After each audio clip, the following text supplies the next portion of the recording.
¿Quiénes fueron realmente aquellos elegidos por Dios para criar a la que sería la madre del Salvador? En la genealogía de nuestro Señor Jesucristo, Santa Ana y San Joaquín ocupan un lugar privilegiado como los padres de la Santísima Virgen María y abuelos del Redentor. Su historia, aunque brevemente mencionada en las escrituras canónicas, ha sido preservada con amor y veneración a través de la tradición de la Iglesia y en textos como el Protoevangelio de Santiago. Capítulo 1. Los padres de la Virgen María.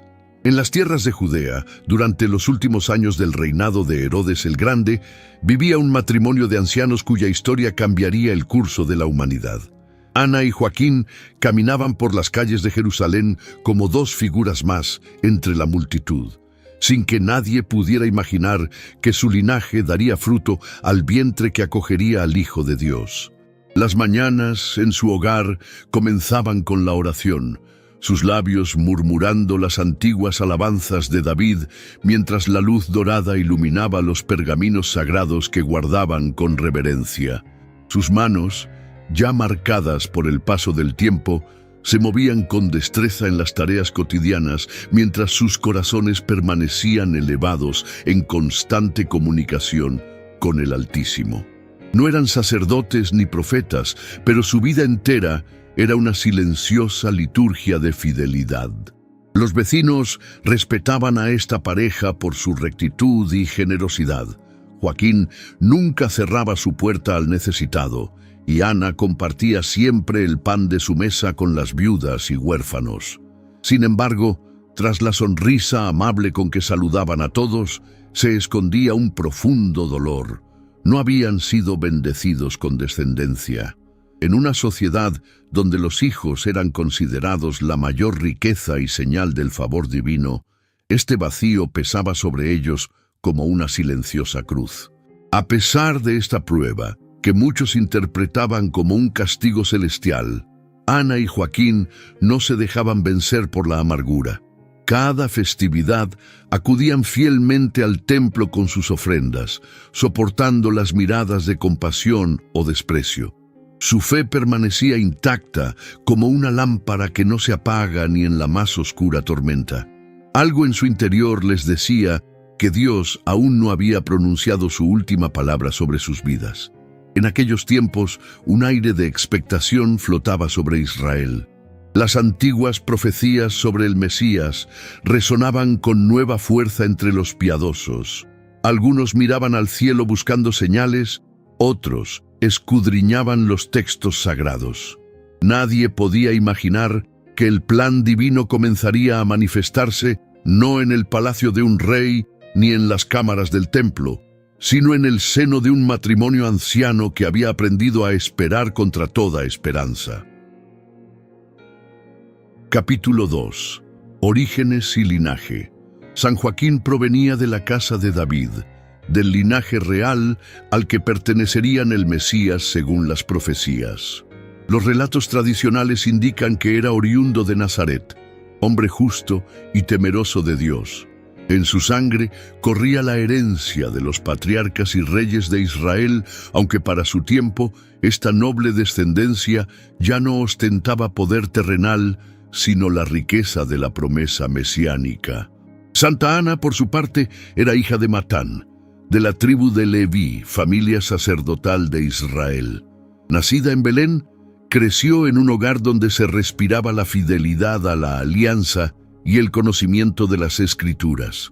Su nombre, Ana, significa gracia en hebreo, presagio del favor divino que recibiría en su vejez al concebir a la llena de gracia. El matrimonio entre Joaquín y Ana representaba la unión simbólica entre la realeza y el sacerdocio de Israel, preparando así el camino para aquel que sería rey y sumo sacerdote eterno. Aunque las circunstancias exactas de su encuentro no están documentadas, la tradición nos habla de un matrimonio dispuesto según las costumbres judías, pero bendecido con un amor profundo y una fe compartida. Establecieron su hogar en Jerusalén, cerca del templo, centro de la vida religiosa judía. Allí vivían con sencillez y rectitud, dedicados al cumplimiento fiel de la ley mosaica. Como descendientes de familias distinguidas, conocían bien las profecías sobre el Mesías y oraban fervientemente por la redención de Israel. En aquel tiempo, las genealogías tenían una importancia fundamental para el pueblo judío. La promesa del Salvador estaba ligada a una descendencia específica, y tanto Joaquín como Ana eran conscientes de la dignidad de sus linajes. Sin embargo, el verdadero tesoro que transmitirían a su descendencia no serían los títulos nobiliarios perdidos, sino la fe inquebrantable en el Dios de la alianza.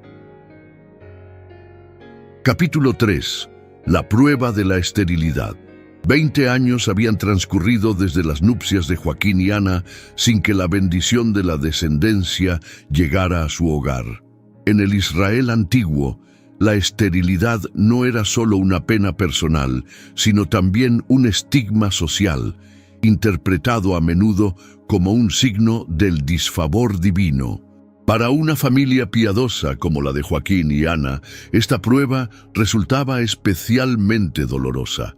Cada mes renovaba la esperanza y traía consigo una nueva decepción. Ana miraba con ojos humedecidos a las madres que pasaban frente a su casa con sus pequeños, mientras elevaba plegarias silenciosas al cielo. Joaquín, por su parte, redoblaba sus sacrificios y ofrendas en el templo, suplicando al Señor que les concediera un hijo. El sufrimiento compartido, lejos de separarlos, fortaleció su unión y su confianza en Dios. La situación alcanzó un punto crítico durante una festividad en Jerusalén. Cuando Joaquín se presentó en el templo para ofrecer su sacrificio, el sacerdote Rubén lo rechazó públicamente diciendo: «No te corresponde ofrecer tus dones, pues no has dado descendencia a Israel». La humillación fue inmensa. Con el corazón quebrantado, Joaquín no regresó a su hogar, sino que se retiró al desierto para ayunar y orar, decidido a no volver hasta recibir alguna señal del cielo. Ana, al enterarse de lo sucedido, se sumió en una profunda aflicción. Despojándose de sus vestidos de fiesta, se vistió de luto y pasaba los días entre lágrimas y oraciones. Una tarde, mientras contemplaba un nido de pajarillos en un laurel de su jardín, su alma se desbordó en un clamor angustiado.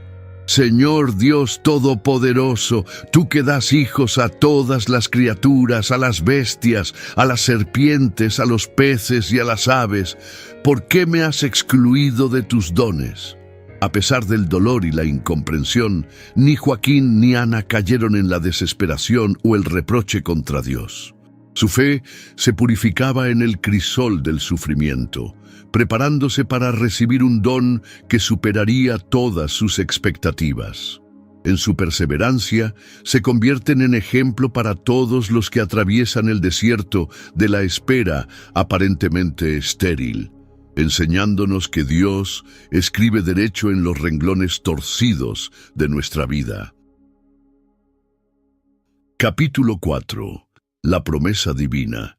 Mientras Joaquín permanecía en soledad entre los montes, entregado al ayuno y la oración, un acontecimiento extraordinario cambió el rumbo de su vida. Un ángel del Señor se le apareció en todo su esplendor, disipando la oscuridad que rodeaba al santo varón.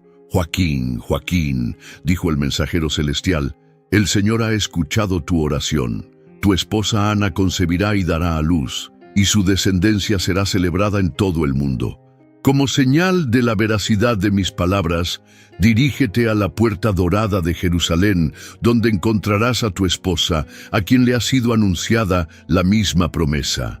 Simultáneamente, mientras Ana oraba bajo el laurel de su jardín, la misma presencia angélica se manifestó ante ella.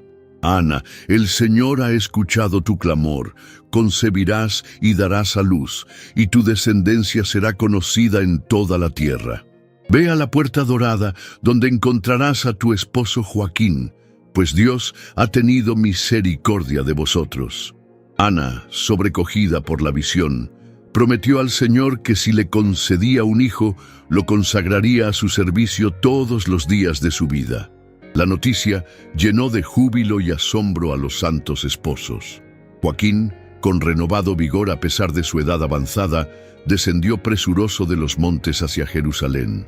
Ana, por su parte, se dirigió temblorosa pero llena de esperanza hacia el lugar señalado. La puerta dorada, entrada oriental de la ciudad santa, fue testigo del emotivo reencuentro de los esposos, quienes se abrazaron con lágrimas de alegría, compartiendo el mensaje celestial que ambos habían recibido. La promesa divina no solo significaba el fin de su oprobio entre el pueblo, sino que representaba su participación en el plan salvífico de Dios. Algo intuían sus corazones sobre la excepcional dignidad de la criatura prometida, aunque no podían vislumbrar completamente que estaban siendo escogidos para ser los progenitores de la Madre del Redentor. Volvieron a su hogar transformados por la experiencia, con la certeza de que el Omnipotente había inclinado su oído hacia ellos. Su casa, antes ensombrecida por la tristeza, se llenó de expectación y gratitud. Se prepararon con pureza y recogimiento para recibir el don anunciado, conscientes de que el fruto de su unión sería consagrado al Señor desde el vientre materno. ¿Desde qué lugar nos acompañas en esta reflexión sobre Santa Ana y San Joaquín? Comparte en los comentarios tu ciudad o país y así podremos conocer el alcance de nuestra comunidad de fe. Tu presencia aquí es una bendición para todos nosotros. Capítulo 5. El nacimiento milagroso de María. 9 meses después del anuncio angélico, cuando el tiempo señalado por Dios llegó a su plenitud, Ana sintió los primeros dolores del parto. La casa se llenó de actividad mientras las parteras se preparaban para asistir el alumbramiento de una mujer de edad avanzada, algo que consideraban casi milagroso en sí mismo. Joaquín, apartado según la costumbre, oraba fervientemente en una habitación contigua, recordando la promesa divina y suplicando por la salud de su esposa y de la criatura. El 8 de septiembre, fecha que la Iglesia celebraría posteriormente como la Natividad de la Santísima Virgen, vino al mundo la niña prometida. Al primer llanto de la recién nacida, una luz inexplicable inundó la estancia, como si el cielo mismo se regocijara por este nacimiento. Ana, extenuada pero radiante de felicidad, tomó en sus brazos a la pequeña y exclamó: «Mi alma ha sido engrandecida hoy». Joaquín, llamado al fin para conocer a su hija, cayó de rodillas al contemplarla, reconociendo en ella un don que sobrepasaba todas sus expectativas. Según la ley judía, esperaron los días de la purificación antes de nombrar oficialmente a la niña. Le pusieron por nombre María, que significa señora o estrella del mar. Aunque para ellos era simplemente su amada hija, en el designio divino, ella sería la señora de cielos y tierra, y la estrella que guiaría a la humanidad hacia el puerto seguro de la salvación en Cristo. La noticia del nacimiento se extendió rápidamente entre parientes y vecinos, quienes acudieron a conocer a la niña y a felicitar a los dichosos padres. Muchos que conocían la prolongada esterilidad de Ana y el rechazo sufrido por Joaquín en el templo, reconocieron en este acontecimiento la intervención directa de Dios. Las mujeres que habían consolado a Ana en su aflicción ahora compartían su alegría, mientras los ancianos del pueblo veían cumplirse en esta familia la antigua promesa. La mujer estéril da a luz 7 veces. 1 Samuel 2:5. Los primeros años de María transcurrieron en un hogar impregnado de gratitud y devoción.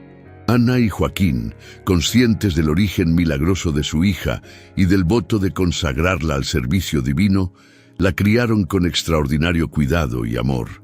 Observaban con asombro el desarrollo precoz de la pequeña, su dulzura inusual, su inclinación natural hacia lo sagrado. Sin saberlo, estaban siendo testigos privilegiados de los primeros años de vida de la que sería proclamada bendita entre todas las mujeres. Capítulo 6. La presentación en el templo. Al cumplir María los 3 años de edad, llegó el momento para Ana y Joaquín de cumplir su promesa al Señor. Según la tradición recogida por la Iglesia, decidieron llevar a su única hija al Templo de Jerusalén para consagrarla al servicio divino, como habían prometido durante los años de espera. Esta decisión, aunque desgarradora para su corazón de padres, manifestaba su profunda fidelidad y gratitud hacia Dios. Prepararon cuidadosamente la ceremonia, vistiendo a la pequeña María con sus mejores galas y convocando a familiares y amigos para que los acompañaran en tan solemne ocasión. Formaron una procesión festiva desde su casa hasta el templo, con jóvenes doncellas portando lámparas encendidas que precedían a la niña. Los testigos de aquel acontecimiento recordarían posteriormente la singular dignidad y entereza con que la pequeña María, a pesar de su corta edad, caminaba decidida hacia su destino. Al llegar a la escalinata del templo, ocurrió un hecho prodigioso que sería recordado y representado en innumerables iconos a lo largo de los siglos. María, soltándose de las manos de sus padres, subió por sí sola los 15 escalones del atrio, como si fuera atraída por una fuerza invisible hacia la casa del Señor.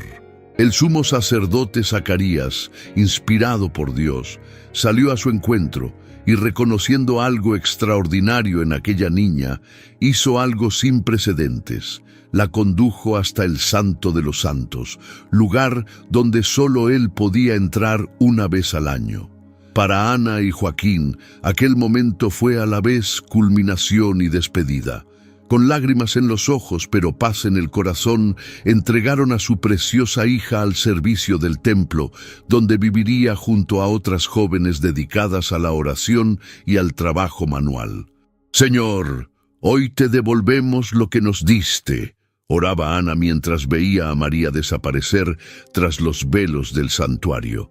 Joaquín, sosteniendo a su esposa, repetía en su interior las palabras del patriarca Job: «El Señor me lo dio, el Señor me lo quitó, bendito sea el nombre del Señor». Según relatan las tradiciones piadosas, María permaneció en el templo hasta los 12 años, creciendo en sabiduría y gracia, dedicada a la oración, al estudio de las Escrituras y a los trabajos de bordado para los ornamentos sagrados. Ana y Joaquín, fieles a su compromiso, se limitaban a visitarla en las festividades prescritas, gozando de su crecimiento espiritual, pero soportando con heroísmo la separación cotidiana.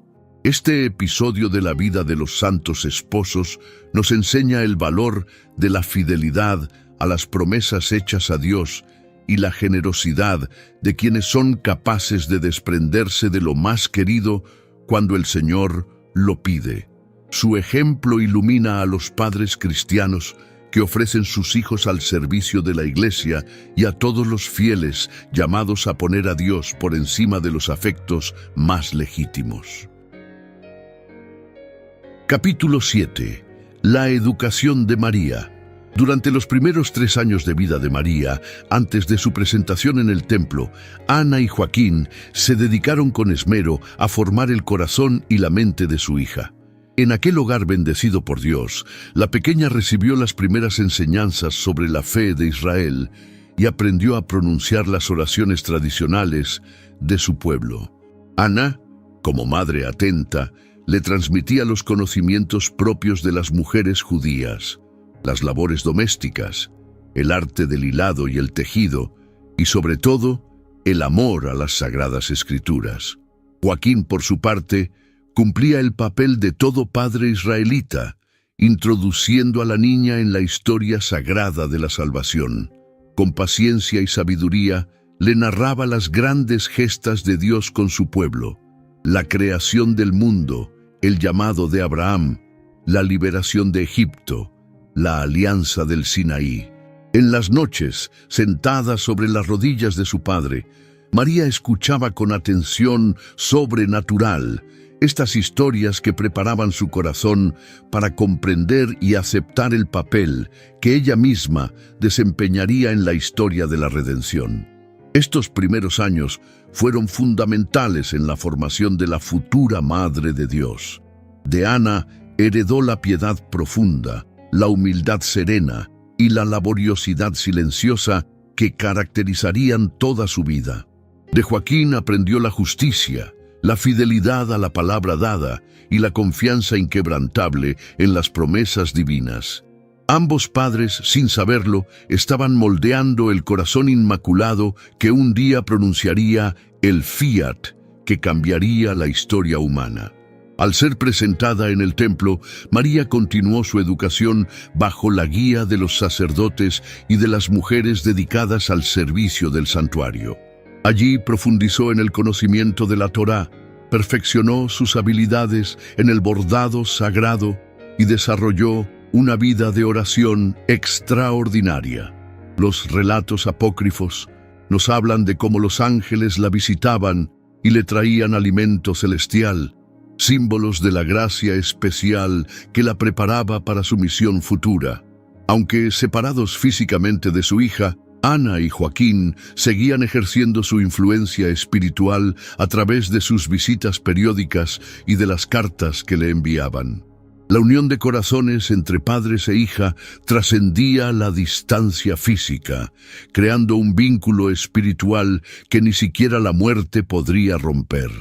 Así, cuando años más tarde María recibiera el anuncio del ángel Gabriel, encontraría en su memoria el eco de las enseñanzas recibidas en el hogar de sus santos padres, que le habían transmitido la esperanza mesiánica y el amor a la voluntad divina.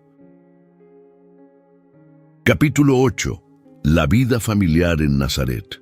Aunque la tradición nos habla de la presentación de María en el templo a los 3 años, también nos dice que Santa Ana y San Joaquín mantuvieron un hogar en Nazaret, donde la Sagrada Familia encontraría posteriormente su morada. Este humilde domicilio, construido con las manos laboriosas de Joaquín, sería el escenario de una vida familiar impregnada de santidad cotidiana. La casa de Ana y Joaquín en Nazaret resplandecía por su sencillez y orden. Las paredes encaladas reflejaban la luz clara de Galilea, mientras que los pocos muebles, cuidadosamente elaborados, mostraban el amor por el trabajo bien hecho. En un rincón especial se guardaban los rollos de las escrituras que se leían durante el Sabbat y las fiestas. El patio interior, con su pequeño huerto y su pozo, era el centro de la actividad diaria, donde Ana preparaba los alimentos y Joaquín reparaba los útiles de labranza. La vida transcurría al ritmo de las estaciones y de las festividades religiosas. Las mañanas comenzaban con la oración de acción de gracias, el Shema Israel, recitado por Joaquín, mientras Ana preparaba el pan para la jornada. Durante el día, cada uno atendía sus labores, él cultivando su pequeña parcela o ejerciendo su oficio de carpintero, ella hilando, tejiendo o confeccionando las vestiduras que usarían en las celebraciones del templo. Las tardes, especialmente en invierno, reunían a la familia alrededor del brasero, donde se compartían no solo el calor y los alimentos, sino también las historias de los antepasados y las esperanzas de Israel. En esos momentos íntimos, María aprendió a escuchar con el corazón abierto la palabra que un día se haría carne en su seno virginal. La oración vespertina, entonada al encender la primera estrella, sellaba las jornadas con un acto de confianza en la providencia. La casa de Nazaret no solo era un espacio físico, sino un santuario doméstico donde se vivía intensamente la fe.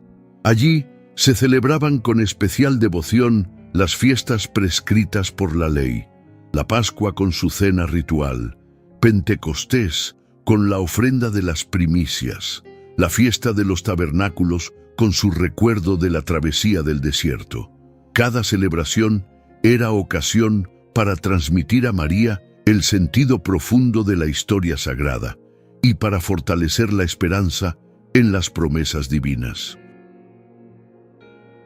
Capítulo 9. El ejemplo de virtudes.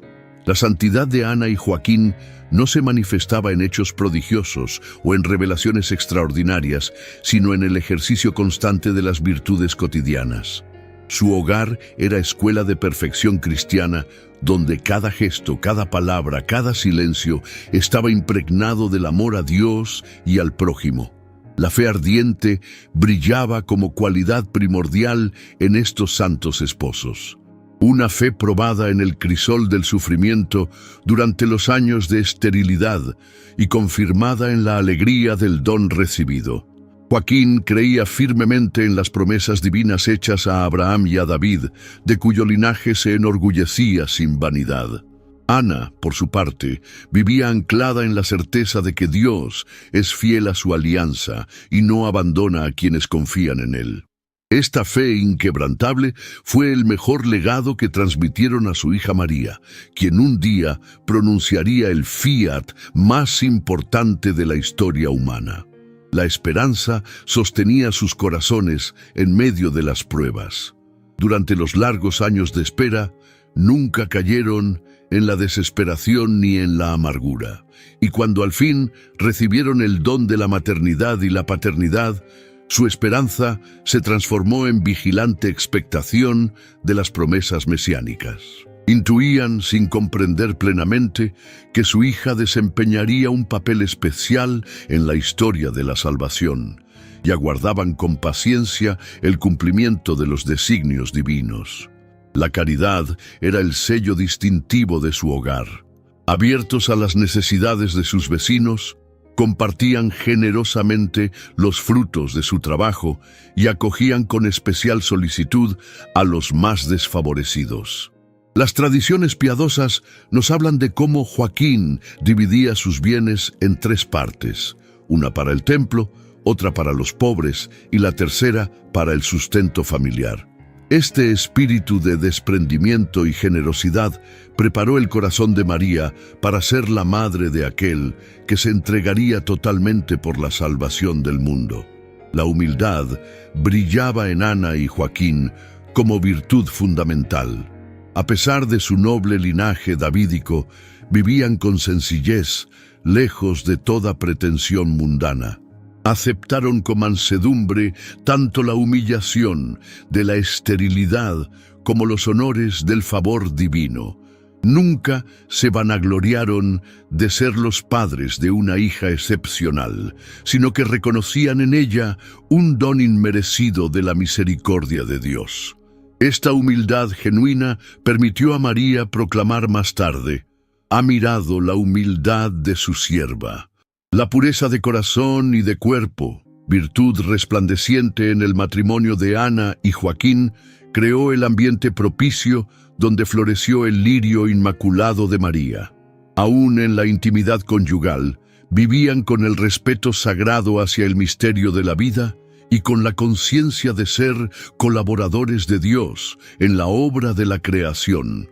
Esta santidad matrimonial es modelo perenne para las familias cristianas llamadas a reflejar el amor fecundo de Dios en el mundo. Capítulo 10. El legado espiritual. Según las tradiciones piadosas recogidas por la Iglesia, San Joaquín falleció algunos años después de la presentación de María en el templo, habiendo tenido el consuelo de ver a su hija crecer en sabiduría y gracia.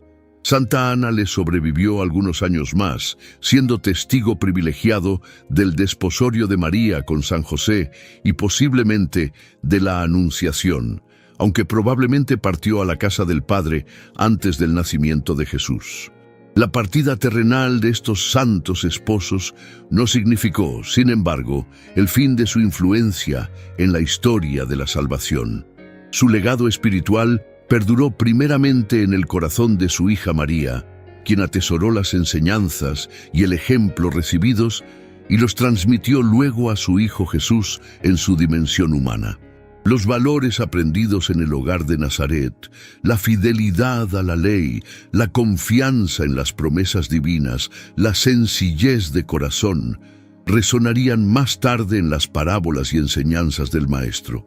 A través de María, el legado de Ana y Joaquín llegó hasta los primeros discípulos y a la iglesia naciente. La primera comunidad cristiana que compartía el pan con alegría y sencillez de corazón reflejaba en cierto modo el ambiente familiar que habían creado estos santos abuelos del Señor.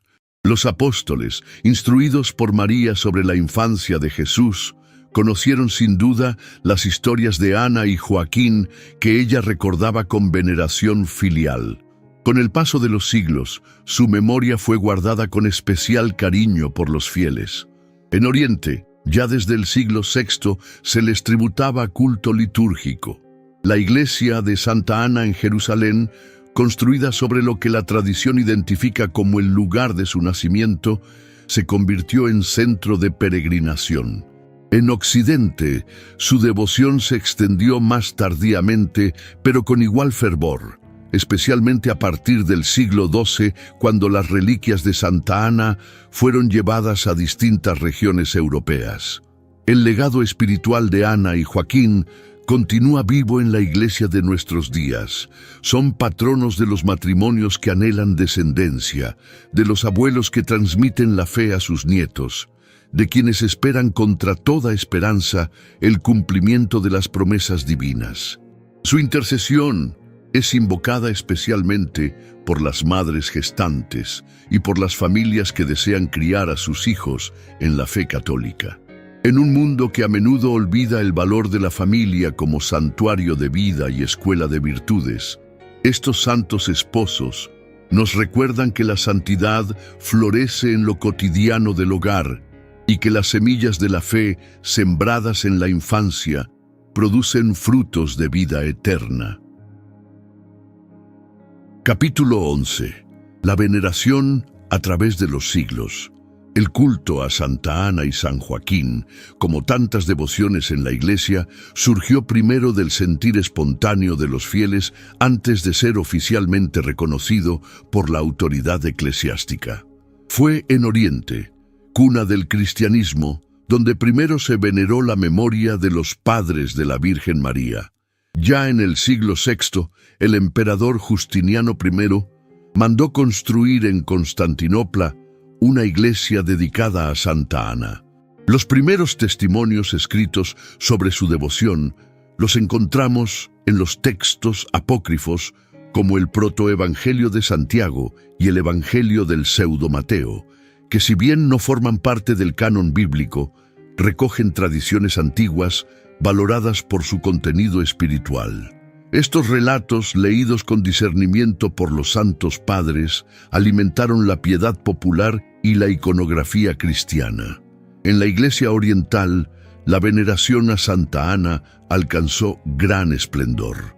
Los iconos la representan frecuentemente sosteniendo en sus brazos a la pequeña María, en una composición que prefigura las posteriores imágenes de la Virgen con el niño Jesús. A San Joaquín se le muestra como un venerable anciano de larga barba blanca, a menudo en escenas que narran su encuentro con Santa Ana en la Puerta Dorada o contemplando juntos a su hija recién nacida. En Occidente, el culto a estos santos se propagó más lentamente. Fue a partir del siglo X cuando comenzaron a aparecer iglesias dedicadas a Santa Ana, especialmente en regiones como Bretaña y Normandía. La devoción recibió un impulso decisivo durante el siglo XIII, cuando reliquias atribuidas a Santa Ana fueron trasladadas desde Tierra Santa a diversas ciudades europeas, convirtiéndose en centros de peregrinación. El Papa Gregorio XIII, en 1584, extendió oficialmente la festividad de Santa Ana a toda la Iglesia Universal, fijándola el 26 de julio. La celebración de San Joaquín siguió un camino más accidentado, con cambios de fecha en el calendario litúrgico, hasta que finalmente el Papa Pablo VI, en la reforma del calendario romano de 1969, estableció que ambos santos fueran celebrados conjuntamente el 26 de julio, reconociendo así la unidad de su misión como padres de María y abuelos de Jesús. A lo largo de los siglos, innumerables cofradías, congregaciones religiosas e instituciones se han puesto bajo el patrocinio de estos santos. Destacan las Hijas de Santa Ana, fundadas en el siglo XIX para la educación cristiana de la juventud, y los numerosos hospitales y asilos que llevan sus nombres, testimonio de la confianza que generaciones de fieles han depositado en su intercesión. En América Latina, la devoción a Santa Ana llegó con los primeros misioneros españoles y arraigó profundamente en el alma popular. Numerosas ciudades y pueblos, desde México hasta Argentina, llevan su nombre o la honran como patrona. Peregrinaciones, procesiones y festividades coloridas mantienen viva esta devoción ancestral que une a los fieles con sus raíces cristianas. En nuestros días, cuando la institución familiar afronta desafíos sin precedentes, la Iglesia propone a San Joaquín y Santa Ana como modelos para los padres y abuelos cristianos. Su ejemplo de fe inquebrantable, paciencia en la adversidad y dedicación a la educación religiosa de su hija nos recuerda la importancia del hogar como primera escuela de virtudes y de la familia como iglesia doméstica. Los artistas cristianos han encontrado en la vida de estos santos una inagotable fuente de inspiración. Desde las delicadas miniaturas medievales hasta los grandes lienzos barrocos, escenas como la presentación de María en el templo, el abrazo en la Puerta Dorada o Santa Ana enseñando a leer a la Virgen, han enriquecido el patrimonio artístico de la cristiandad y ayudado a los fieles a contemplar estos misterios de nuestra fe. Su culto sigue vivo en el corazón del pueblo católico. Multitudes de peregrinos acuden cada año a santuarios como el de Santa Ana de Beaupré en Canadá, Santa Ana de Auray en Francia o la Basílica de Santa Ana en Jerusalén. Allí, siguiendo una tradición secular, presentan sus peticiones confiando en la poderosa intercesión de quienes estuvieron tan cerca del misterio de la Encarnación. En la piedad popular, Santa Ana es invocada especialmente por las mujeres embarazadas, los matrimonios que desean hijos, y como protectora durante el parto. San Joaquín, por su parte, es modelo para los padres de familia y patrono de los abuelos. Juntos, simbolizan la dignidad de la ancianidad fecunda y la nobleza de una vida familiar centrada en Dios. La liturgia de su festividad nos invita a contemplar el misterio de la providencia divina que prepara con esmero cada detalle del plan de salvación. En Ana y Joaquín, escogidos para ser los padres de la Inmaculada, reconocemos la acción de Dios que transforma la esterilidad en fecundidad milagrosa y convierte la espera paciente en gozo desbordante. Capítulo 12. Enseñanzas para nuestro caminar diario. ¿Qué lecciones podemos extraer de la vida de Santa Ana y San Joaquín para iluminar nuestro propio camino de fe? En un mundo marcado por la inmediatez y la gratificación instantánea, estos santos nos enseñan el valor de la espera paciente y confiada. Ellos vivieron largos años en la aparente esterilidad, sin ver cumplidos sus anhelos más profundos, pero nunca permitieron que la desesperanza envenenara sus corazones. En nuestras propias circunstancias de espera, sea por una curación, un trabajo, una reconciliación o una vocación, podemos mirarlos como modelos de perseverancia que nos recuerdan que el tiempo de Dios no siempre coincide con nuestras agendas humanas. La vida familiar de estos santos patriarcas nos invita a redescubrir el hogar como santuario donde se forjan las virtudes y se transmite la fe. En una época donde los espacios domésticos se ven invadidos por distracciones constantes y la comunicación familiar a menudo se reduce a intercambios superficiales, Ana y Joaquín nos recuerdan la importancia de crear ambientes donde Dios sea el centro invisible pero real de la convivencia. Sus conversaciones junto al fuego del hogar, sus oraciones compartidas, su lectura atenta de las Escrituras, nos inspiran a transformar nuestras casas en verdaderas iglesias domésticas, donde los más pequeños puedan absorber la fe no solo a través de palabras, sino de gestos cotidianos impregnados de amor a Dios. La generosidad de estos santos esposos, que según la tradición dividían sus bienes para atender a los necesitados, cuestiona nuestro modo de relacionarnos con las posesiones materiales. En una sociedad que mide el éxito por la acumulación de bienes y el estatus social, ellos nos enseñan que la verdadera riqueza consiste en compartir lo que somos y tenemos. Su desprendimiento alcanzó su máxima expresión cuando entregaron a su única hija al servicio del templo, recordándonos que nuestros hijos no son propiedad, sino un don que Dios nos confía temporalmente para que los ayudemos a descubrir y realizar su vocación. La ancianidad de Ana y Joaquín, lejos de ser un tiempo de repliegue y pasividad, se convirtió en la etapa más fructífera de sus vidas. Esta realidad desafía la mentalidad contemporánea que a menudo margina a los mayores, considerándolos improductivos o relegándolos a un papel meramente pasivo. Los santos abuelos de Jesús nos muestran que la edad avanzada puede ser un tiempo de bendición extraordinaria, donde la sabiduría acumulada durante años se convierte en don para las nuevas generaciones. Su ejemplo anima a los abuelos cristianos de hoy a asumir con ilusión su papel insustituible como transmisores de la memoria familiar y de la fe. Finalmente, la discreción con que vivieron Ana y Joaquín interpela nuestro afán de protagonismo y visibilidad. No buscaron reconocimiento por su papel en la historia de la salvación. Simplemente cumplieron con humildad la misión que Dios les había confiado. En una cultura donde el valor personal a menudo se mide por los me gusta en redes sociales o por la atención mediática recibida, estos santos nos recuerdan que las obras más importantes para el reino de Dios suelen realizarse en el silencio y la sencillez, lejos de los aplausos. Su ejemplo nos invita a preguntarnos: ¿buscamos ser reconocidos por los hombres o aspiramos a que nuestro nombre esté escrito en el cielo? ¿Trabajamos para nuestra gloria o para la mayor gloria de Dios? Capítulo 13. Oración a Santa Ana y San Joaquín.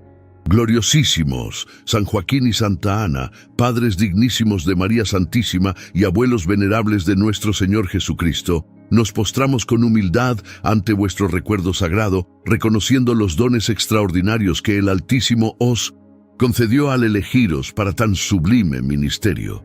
Vosotros, que esperasteis con fe inquebrantable durante los años de prueba, enseñadnos a perseverar en la oración y a confiar en los designios divinos, aun cuando el horizonte se muestre oscuro. Vosotros, que recibisteis con gratitud el don milagroso de vuestra hija María, ayudadnos a reconocer las gracias cotidianas que Dios derrama sobre nuestras vidas. Os suplicamos, santos protectores de las familias cristianas, que intercedáis por todos los matrimonios que anhelan descendencia, por las madres gestantes, por los padres que luchan por educar cristianamente a sus hijos.